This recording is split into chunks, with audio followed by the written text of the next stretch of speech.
খাই খাই করো কেন এসো বসো আহারে 2 মিনিট লাগে ঠিক ম্যাগি করে যাহারে। সত্যি কি 2 মিনিটে ম্যাগি সম্ভব?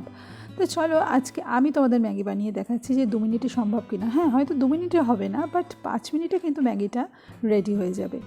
তো চলো ফটাফট দেখে নিই যে কীভাবে আমি ম্যাগিটা করছি আর কিভাবে 5 মিনিটে সম্ভব। তাহলে প্রথমে আমি ম্যাগির জন্য যেটা করব সেটা হচ্ছে, আমি 2টো ম্যাগি করছি, তো তার জন্য আমি একটা গোটা পেঁয়াজ এইভাবে স্লাইস করে প্রথমে কেটে নিচ্ছি।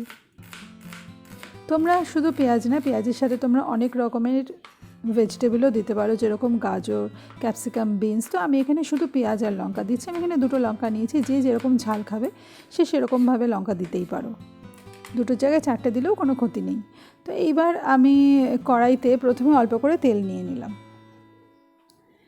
তো এইবারে যে পেঁয়াজ আর লঙ্কাটা আমরা কেটেছিলাম সেই পেঁয়াজ আর লঙ্কাটা আমি দিয়ে দিচ্ছি।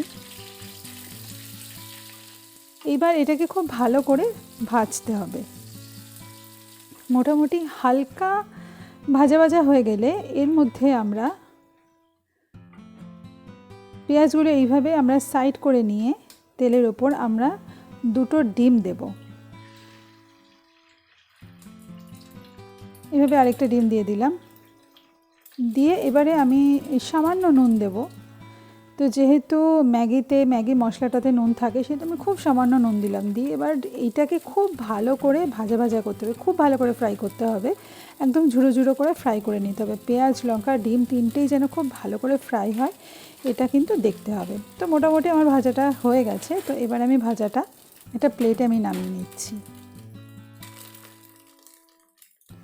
তো আমার ভাজাটা একটা প্লেটে নামানো হয়ে গেছে। এইবারে এই কড়াইতেই আমি কিছুটা জল ঢাললাম। জলটা এমনভাবে ঢালতে হবে যাতে জলটা ফুটলে আমরা 2টো ম্যাগি আমরা দিয়ে দেব।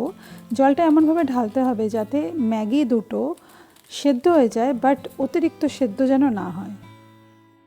একদম গোটা গোটা থাকবে অথচ জল একটুও থাকবে না ম্যাগিতে, এরকমভাবে কিন্তু ম্যাগিটা সেদ্ধ করতে হবে।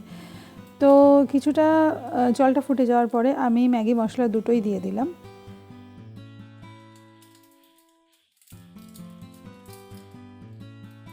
দিয়ে আমি খুব ভালো করে মশলাটার সাথে ম্যাগি 2টোকেই খুব ভালো করে মিশিয়ে দিলাম।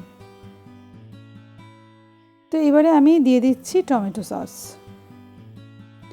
তো এটা আপনি স্কিপ করতেও পারেন। আমি যেহেতু সস খেতে খুব ভালোবাসি সেহেতু আমি সস দিচ্ছি। তো আপনার যদি সস খেতে ভালো না লাগে আপনি দেবেন না। তো এবারে আমি দিচ্ছি চিলি সস। চিলি সস আমি খুব অল্প দিলাম, কারণ যেহেতু আমি আগেই কাঁচা লঙ্কা কেটে রেখেছি সেহেতু আমি চিলি সস অল্প করে দিলাম, জাস্ট ফ্লেভারের জন্য। তো দেখুন এবারে জলটা একদম শুকিয়ে গেছে। আমি এবার তোমাদের দেখাচ্ছি ক্যামেরার সামনে এনে, ক্লোজ থেকে দেখাচ্ছি। দেখো ম্যাগিগুলো কিন্তু একদম আস্তে আস্তে আছে, ম্যাগিগুলো কিন্তু ওভারকুক হয়নি, কিন্তু জলটা কিন্তু আমাদের শুকিয়ে গেছে। তো ঠিক এরকম অবস্থায় কিন্তু ম্যাগিটা আমাদের সেদ্ধ করতে হবে, ঠিক এই রকম অবস্থায় রাখতে হবে। এর থেকে বেশি কুক করলে কিন্তু ভালো লাগবে না। তো দেখো এবার আমরা প্লেটে নিয়ে নিচ্ছি ম্যাগি। তো তোমাদের যদি কখনো সকালবেলা ব্রেকফাস্ট করতে ইচ্ছা করছে না, ভাবছো যে হ্যাঁ একদমই ভালো লাগছে না, তখন কিন্তু তোমরা ঝটপট এই ব্রেকফাস্টটা বানিয়ে নিতে পারো। এটা কিন্তু ভীষণ টেস্টি হয়। একদম শুধু শুধু সেদ্ধ ম্যাগি খেতে কারোরই ভালো লাগে না। তো এর ওপর থেকে এইভাবে তোমরা এই ডিম ভাজা, পেঁয়াজ আর লঙ্কা ভাজাটা ছড়িয়ে দেবে। তো তোমরা খেয়ে বলো কেমন হয়েছে। আমার তো ভীষণই ভালো লাগে। তাহলে আজকের মতো টাটা, দেখা হচ্ছে আবার নেক্সট ভিডিওতে।